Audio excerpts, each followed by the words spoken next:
माननीय सदस्य श्री संजय सिंह, 9 मिनट्स।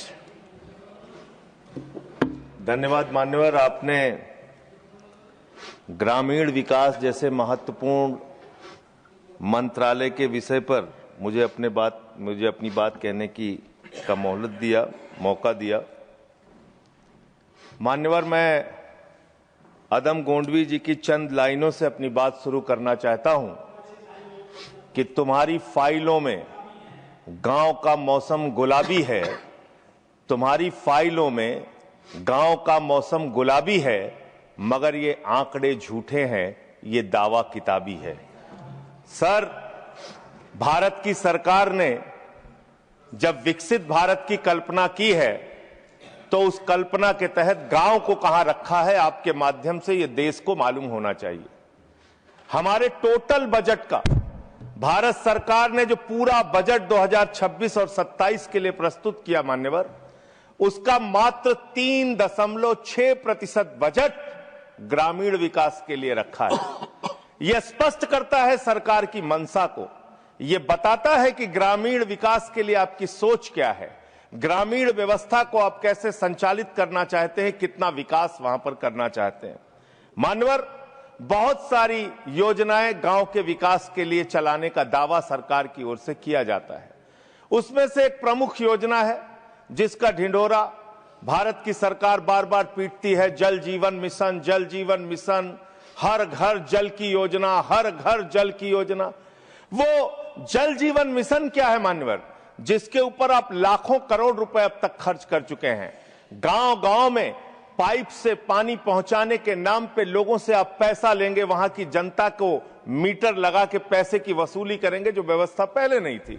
उसके बाद आपने गांव गांव में सड़कों की खुदाई कर दी। जो ग्रामीण व्यवस्था के अंदर जिला पंचायत से सड़क बनी थी, ग्राम सभा से सड़क बनी थी, जो गांव के विकास के लिए पैसा लगा था, उसको जल जीवन मिशन के तहत सड़कें खोद के, गांव के रास्ते खोद के उसको बर्बाद करने का काम किया गया।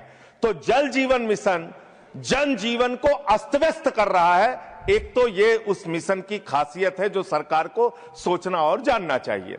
दूसरी बात मान्यवर, मेरा तो कहना छोड़ दीजिए, भारतीय जनता पार्टी के एक विधायक है ब्रजेश राजपूत जी, उन्होंने उत्तर प्रदेश के सरकार के मंत्री का घेराव किया। मान्यवर, अरे मान्यवर, देश का सबसे बड़ा राज्य है, उसी राज्य से आप भी आते हैं, हम भी आते हैं, उसी राज्य से आप भी आते हैं, हम भी आते हैं। तो अगर एक भ्रष्टाचार के मामले में कोई जानकारी आपके माध्यम से मैं दे रहा हूं तो जानना चाहिए मान्यवर आपको। मान्यवर, रूरल डेवलपमेंट के नाम पे इस जल जीवन मिशन में गांव गांव में टंकियां बनाई गई। उन पानी की टंकियों की हालत जाकर देखिए। वो पानी की टंकियां उद्घाटन से पहले उजड़ जाती हैं, उद्घाटन से पहले उखड़ जाती हैं, टूट जाती हैं, गिर जाती हैं। 5-5, 10-10 करोड़ की टंकियां, पाइपलाइन जो है वो टूट जाती है। तो मैंने तो इसका मामला सबसे पहले उठाया था, तब सरकार ने हमारी बात नहीं सुनी, कई मुकदमे मेरे ऊपर उल्टा करा दिया। लेकिन इनके एक विधायक ने मान्यवर अपने ही मंत्री का घेराव कर लिया, ब्रजेश राजपूत जी ने, और कहा और बीजेपी के विधायक ने कहा कि इस योजना में जबरदस्त भ्रष्टाचार है। इसलिए ये योजना भ्रष्टाचार की भेंट चढ़ चुकी है। दूसरी बात आते हैं, आपने गांव के अंदर जो तमाम और स्कीम शुरू की और उसकी हकीकत क्या है, कितना बजट निर्धारित किया, कितना खर्च किया। आपने मान्यवर मनरेगा के तहत 25-26 में 86,000 करोड़ रुपए निर्धारित किया था बजट में, और इस बार 26-27 में आपने 88,000 करोड़ रुपए मनरेगा के लिए निर्धारित किया। जब आपने 86,000 करोड़ रुपए निर्धारित किया तो आपकी गारंटी थी 100 दिन की। जब आपने 88,000 करोड़ रुपए निर्धारित किया तो आपकी गारंटी है 125 दिन की, और आप कह रहे हैं हम 60% भागीदारी करेंगे। पिछले कई वर्षों से, जब से प्रधानमंत्री नरेंद्र मोदी जी बने हैं इस देश के, और जब से भारतीय जनता पार्टी की सरकार है, मनरेगा की स्कीम में इस सदन के अंदर मैं पूरे जिम्मेदारी से बोलना चाहता हूं, एक भी साल में 50 दिन से ज्यादा आपने रोजगार नहीं दिया।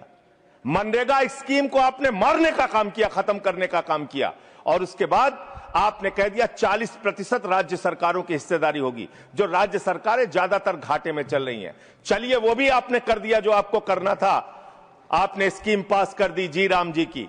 लेकिन मुझे आप जरा कृपा करके बताइए, आपके हिस्से का 125 दिन के हिसाब से रुपया बैठता है मंत्री जी 2 लाख करोड़ रुपए, तो आपने तो निर्धारित ही 88,000 करोड़ रुपए किया है। तो आप इस स्कीम में क्या सोचते हैं, क्या आपकी योजना है और कितना आप बजट निर्धारित करना चाहते हैं? यानी कि आपकी मंशा ही साफ नहीं है कि आप मनरेगा स्कीम को गांव-गांव तक चला सके।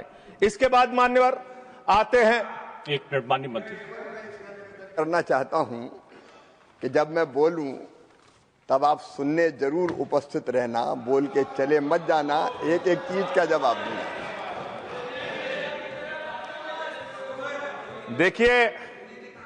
देखिए मान्यवर, भगौड़ा इस समय कौन है पूरा देश जान रहा है। भगौड़ों के बारे में मत कहिए।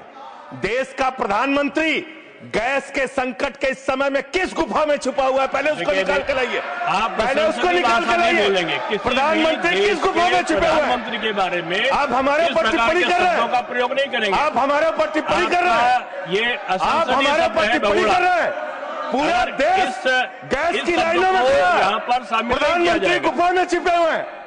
प्रधानमंत्री को निकाल के लाइए, प्रधानमंत्री को निकाल के लाइए। मुद्दों पे बात नहीं करेंगे। इस्तेमाल किया है, ये शब्द ठीक नहीं है। अरे मान्यवर, आप मेरा समय जा रहा है मान्यवर महोदय, मान्यवर मेरा समय जा रहा है, कृपा करके समय। जी राम जी ने आपको जी राम जी पर रात को 1:30 बजे तक मैंने चर्चा सुनी, और जब उत्तर देने की बारी आई तो विपक्ष भाग गया था। इसलिए मैं निवेदन कर रहा हूं कि रहना जरूर, एक एक चीज का जवाब दूंगा, एक एक चीज का। दूसरी चीज है, जो भगोड़ा शब्द है उसको उसमें शामिल नहीं करेंगे। जी मान्यवर, बात करते हैं ग्रामीण विकास की। आप बात कर रहे हैं, उज्ज्वला स्कीम के तहत 8 से 10 करोड़ सिलेंडर गांव में आपने बांटे हैं, और 10 से 11 करोड़ सिलेंडर के कनेक्शन लोगों ने अपने आप से लिए हैं। 21 करोड़ सिलेंडर के कनेक्शन गांवों में हैं। मैं आपके माध्यम से इस सरकार से पूछना चाहता हूं, मध्य एशिया के अंदर जो युद्ध चल रहा है इजराइल और अमेरिका और ईरान के बीच में, आप क्यों इजराइल की चमचागिरी में खड़े हो गए, जिसके कारण से हिंदुस्तान को आज गैस का संकट भुगतना पड़ रहा है। पूरा देश लाइन में खड़ा है, गांव लाइन में खड़ा है, शहर लाइन में खड़ा है, एक एक इलाका लाइन में खड़ा है।